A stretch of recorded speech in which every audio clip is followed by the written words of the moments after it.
नाना ओ चटनिया बिना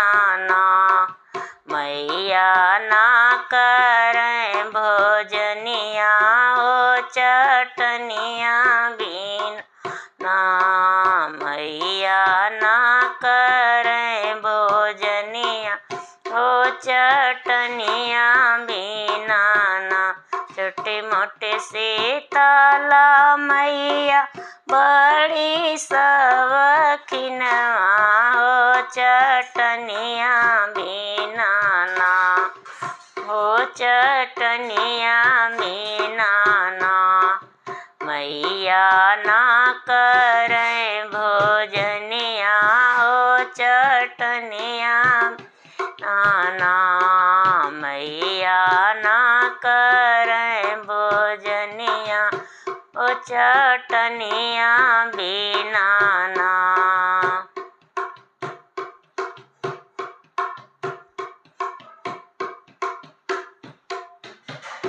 कहवा मैं पैबे मैया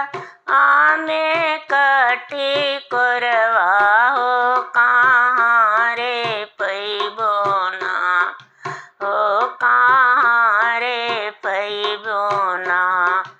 उजे हरियर पुदीनवा हो कहाँ रे पैबो ना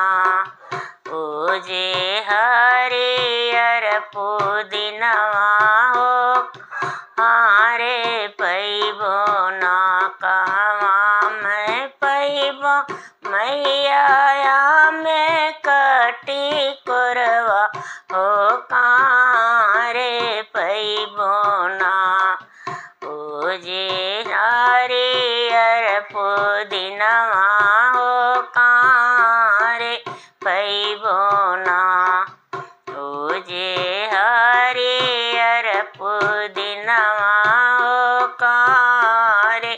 पैबो ना उजड़ा के घरवा ये सेवका आमे कटी कोरवा है कोई रिये घरवाना